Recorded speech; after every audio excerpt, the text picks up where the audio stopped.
গরু ধরতে হয় এই গরু। তো আসলে এই যে যারা হঠাৎ করে এই গরুর খামার শুরু করে না বুঝেই, মানে ট্রেনিং নেই, প্রশিক্ষণ নেই, তারা যে যে সবকিছু নিজে করতে পারে না, তাদের ব্যাপারে আপনার কি বলতে চাচ্ছেন? লেবে এক গরুকে এক লাগার পর মাস দেখবে লারাকে যে কোনো খাদ্য দাও সব খাবার দিব। তাহলে এই যে যাদের গরুর রুচি হয় না বা রোগাভাব, তাদের এই জিঙের অভাব, দেওয়া লাগবে জিঙ্গের অভাব। আপনি কৃমির ডোজ কিমির 3 মাস অন্তর অন্তর করা হয়। 3 মাস পর পর কৃমি। হুম শুধু দর্শক বন্ধুরা, কেমন আছেন আপনারা? আশা করি সবাই ভালো আছেন। ভোরের আলো ফুটতে না ফুটতেই আজকে সূর্যের দেখা মিলেছে, তাই আমরা ছুটে এসেছি একজন কলেজে প্রফেসরের কাছে। তিনি এখন গরু পালনে খুবই ব্যস্ত সময় পার করছে। আজ দেখাবো এই সূর্যের আলোর সাথে সাথে আজকে গরুর প্রতিবেদন। জানেন প্রিয় দর্শক বন্ধুরা, আমরা কিন্তু খামারি ও কৃষকেরই কথা বলে থাকি। আজকে আমার সামনে যে গরুগুলো দেখতে পাচ্ছেন, এটি একটি ফ্রিজিয়ান ক্রস জাত। আমরা এর আগে এই খামার থেকে একটি প্রতিবেদন আপনাদের দেখিয়েছিলাম। এই গরুটি এখনও দাঁতে। এখন কিন্তু প্রতিবেদন করছি বিশেষ করে কৃষকদের নিয়ে আর ভেড়ার খামারিদের নিয়ে। তো আজকে হঠাৎ করেই আজকে রোদ ওঠার কারণে আপনাদের গবাদি পশুর ভিডিওটি দেখাবো। আজকে ভিডিওতে যে সকল তথ্য আপনাদের জানাবো অবশ্যই আপনাদের ভালো লাগবে এবং লেটেস্ট একটি ভিডিও আপনারা আজকে পেয়ে যাবেন। চলুন আমরা পুরো বিস্তারিত শুরু করে দেই। খামার আমার, খামার আমার। এই যে সামনে গরুটি দেখতে পাচ্ছেন, এখনো কিন্তু দাঁতে নেই।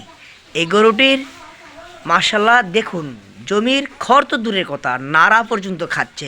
এমন গরু যদি আপনাদের কারো বাড়িতে থাকে বা খামারে থাকে, আপনাদের কোনো চিন্তা নেই। ধানের যে গোড়াটা অবশিষ্ট থাকে সেটা নিয়ে এসে দিলেই কিন্তু দেখুন। আর এই যে অনেক দিন পর কিন্তু আজকে রোদ উঠেছে, রোদের কারণে কিন্তু গরুগুলো বাইরে বের করা হয়েছে। কারণ আমি এর আগে বলেছিলাম যে গরু যদি এই বাতাসের সাথে ভেসে আসা এই কুয়াশা যদি গরুর নাসিকার ভিতর দিয়ে যদি প্রবাহিত হয়, তাহলে আপনাদের গরুর কিন্তু নিউমোনিয়া, সর্দি শিলিশা এগুলো হতে থাকবে, গরুর রুচি কমে যাবে, তাহলে কিন্তু গরু অসুস্থ হয়ে যাবে। তো এই ব্যাপারে একটু সতর্ক আপনারা থাকবেন।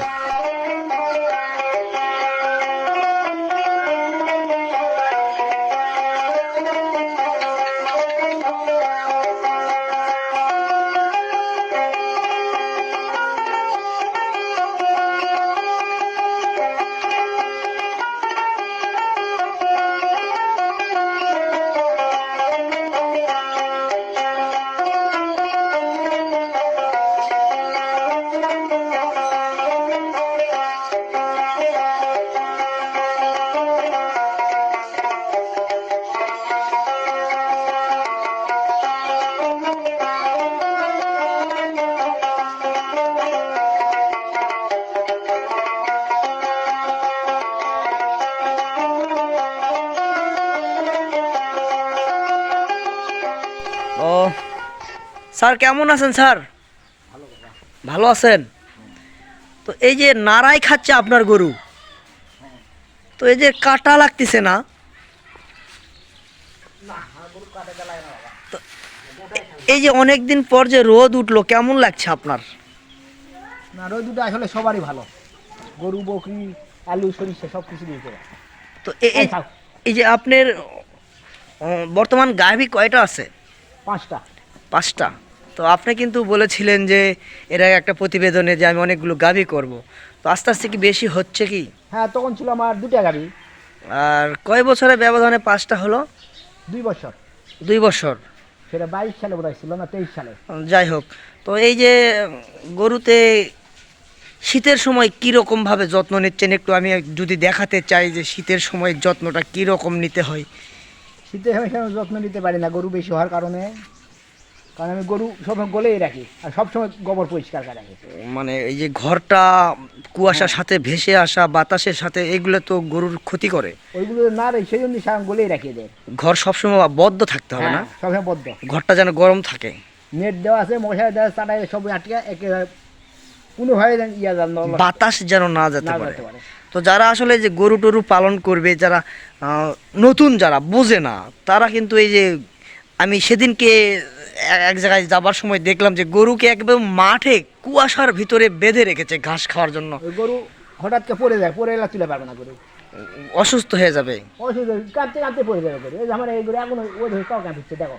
তাই না? এ তো আজকে যে ভিটামিন ডি পাচ্ছে হুম, তাতে গরুর অনেক উপকার হচ্ছে। তো এই যে খোলা আকাশে যে কুয়াশার মধ্যে যে গরুরা বেঁধে রেখেছে, এটার ব্যাপারে আপনি কি বলতে চাচ্ছেন? এটা কি ঠিক? না, ওরা ভাবিচ্ছে গরু ঘাস খাচ্ছে, লাড়া খাচ্ছে, উপকার হচ্ছে, কিন্তু উপকার হচ্ছে ক্ষতি বেশি হচ্ছে। ঠিক আচ্ছা স্যার, আপনার এই গরুটার আসলে কত কেজি দুধ হয়? 9 কেজি। 9 কেজি?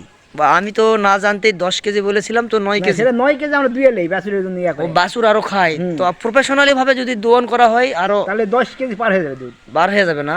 আচ্ছা, এটা আপনার কিনা গরু? হ্যাঁ, কয়টা বিয়ান হলো আপনার বাড়িতে? আর ভাই দুটা এরা বাছুর থেকে 3 বিয়ান করে আমি পাই। 3টা বিয়ান হলো। হুম তো এই যে প্রতি বছরে বাচ্চা হচ্ছে তো। হুম, এই বছর লেট হয়ে যায়, গাবিন আচ্ছা, আপনার কাছে এই যে ফিজিয়াম আছে আবার এই যে দেশি আছে, আপনি কি বুঝতে পারছেন স্যার? আপনি এরা কি বুঝতে পারছেন কি দুটার মধ্যে তফাৎটা কি? তফাৎ, এরা যে দেশি যেটা সে তো প্রতি বছরই বাছুর পাচ্ছে, কোনো টেনশন নেই, বছরে বাছুর আসবেই। হ্যাঁ হ্যাঁ। আর ফিজানের বছরে বাছুর আসে না, তো বছরে 1.5 বছরও লাগে, কোনো 2 বছরও লাগে আসতে আসতে ফিজানের বাছুর। এই যে 1 বছর পরে হবে এই বিয়া। কিন্তু এটার দুধ পাচ্ছি কত মাস দেশিটার? ওটা বছর বিয়া নেই, ওইকে 3 মাস 4 মাস, সর্ব 5 মাস দেয়। 5 মাস দুধ নেওয়া যাবে হুম এই দেশিটার। হুম, আর এই ফিজিয়ামটা? ফিজানটা 9 10 মাস পর্যন্ত দুধ লাগা যাবে। আচ্ছা, আমরা অনেক প্রতিবেদন দেখি যে বলে দেশির তুলনায় ফিজিয়ামে দুধ বেশি পাচ্ছি, হুম বাচ্চা প্রতি বছরে না পেলেও 1.5 পাচ্ছি। বছরে একটা পাচ্ছি, দুধ পাচ্ছি। হুম, তাই যে দুধের টাকা দিয়ে যে আমরা দুধের টাকা দিয়েই গরুকে খাবার খাওয়াচ্ছি, তাতে আমাদের দেশির তুলনায় বাছুরে একটা বেশি পাচ্ছি। তাই বাছুরের টাকা বেশি হয় নাকি দুধের টাকা বেশি হয়?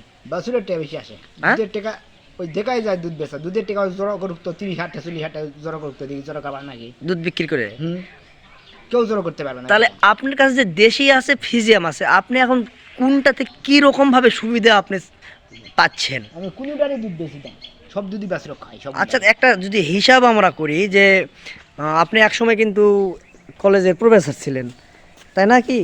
তো চাকরি ছেড়ে দিয়ে সে গরু পালনের সাথে সংপৃক্ত হয়েছে, মানে জড়িয়ে গেছেন, গরুর যেহেতু প্রেম আপনার মধ্যে চলে এসেছে।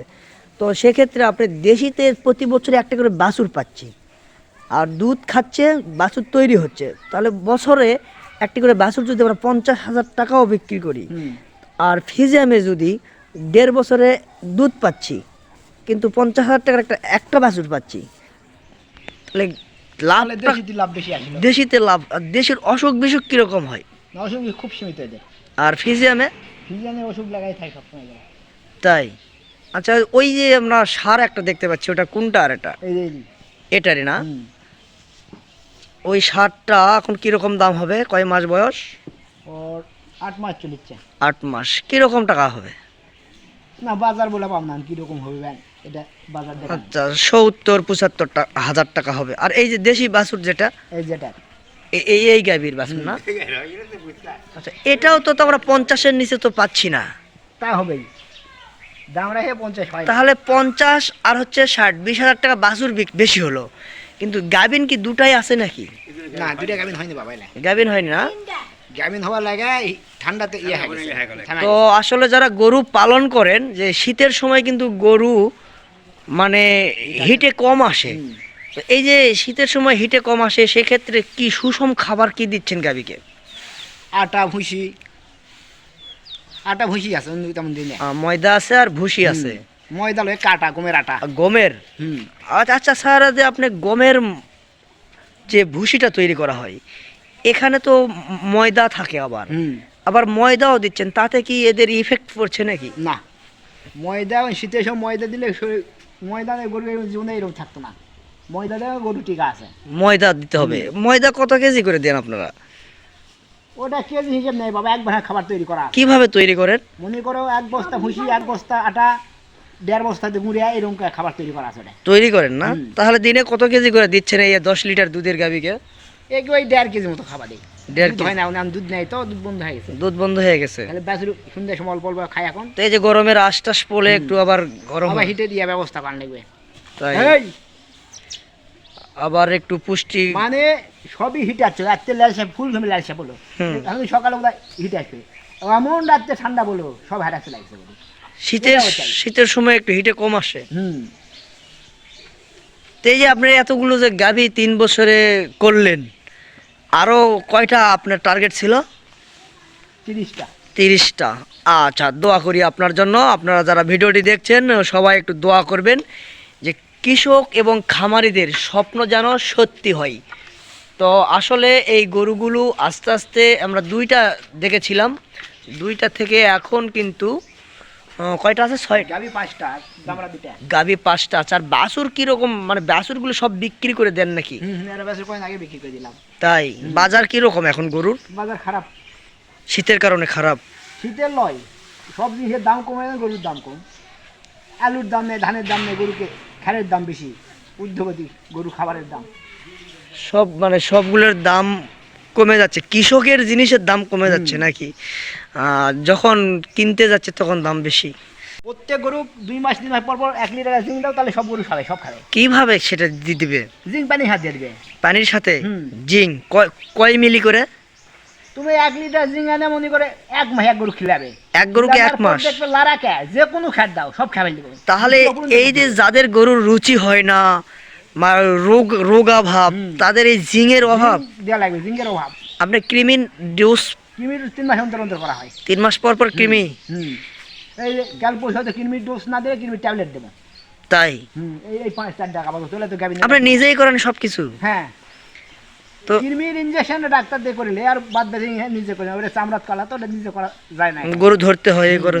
তো আসলে এই যে যারা হঠাৎ করে এই গরুর খামার শুরু করে না বুঝেই, মানে ট্রেনিং নেই, প্রশিক্ষণ নেই, তারা যে সব কিছু নিজে করতে পারে না, তাদের ব্যাপারে আপনার কি বলতে চাচ্ছেন? তাই লস আইটেমটা বেশি আসবে। এখানে ডাক্তার আর ইঞ্জেকশন পুশ করলে 100-150 হাতত নেবে, তার নিচে নেবে না। যে ইঞ্জেকশন 10 টাকা দাম, পুশ করলে 100 হাতত নেবে। হুম। আচ্ছা, সেদিন আমরা দেখলাম যে একটা গরুর বাছুর মাটি খাচ্ছে, তো আপনার ব্যাপারে? ব্যাটি খাওয়ার প্রধান কারণ হলো আয়রনের শর্ট, আর দ্বিতীয় কারণ হলো কৃমি ছিল। ওই মায়ের প্যারের থাকতে কৃমি নাশক করা হয় না। গরুর বাচ্চা পেটে থাকতেও কৃমির আগে করা হয়নি, পরে মধ্যে থাকতেও করা হয়নি। কৃমি করতে হবে? হয় গরু গাভিনের আগে কৃমির ডোজ দেওয়া হয়, তাহলে গরু গর্ভবতী থাকা অবস্থায় ডোজ দেওয়ার দরকার নেই, ওই 9 মাসে এমনি পাঠা যায়। আর যদি উনেকে আছে গরু কৃমি ইঞ্জেকশনই কোনোদিন ধরা পড়েনি, ওই গরু বাছুরে মাটি খাবে। মাটি খায়, তা এটার প্রতিকার কি আছে? হ্যাঁ, ওই আয়রন জাতীয় একটা সিরাপ খান লাগবে এরকম। আর বাছুরকে কৃমি ডোজ কিভাবে, কতদিন পর খাওয়ানো হয় বেয়ানার পর? বিয়ানার ওই 2-3 মাস পরে তরল একটা লিকুইড পায়, লিকুইড খেলেন যাবে। ঠিক আছে দর্শক, দিনের মধ্যে পাওয়া যাবে। স্যার ঠিক কথা বলেছে। আমি এর আগে একটা ভিডিওতে কিন্তু আমি দেখেছিলাম আপনাদের যে 5 থেকে বা 25 দিন এরই মধ্যে কৃমিকে একটা সিরাপ দেওয়া প্রয়োজন। তো আচ্ছা স্যার, ঠিক আছে, এতক্ষণ সময় দিলেন, আপনাকে অনেক অনেক ধন্যবাদ। ভালো থাকবেন। আরও তথ্য নেব আমরা পরে। এই গরমের যখন সিজন আসবে, গরুগুলো যখন একদম সেটে বাঁধা থাকবে, একদম আপনার খাবারটা দেখেন, গরুগুলোর রুচিটা ঠিক আছে, দেখেন রুচিটা ঠিক আছে। হ্যাঁ, রুচি, এই যে আপনার গরু যে নাড়াই খাচ্ছে, এর ব্যাপারে আপনারা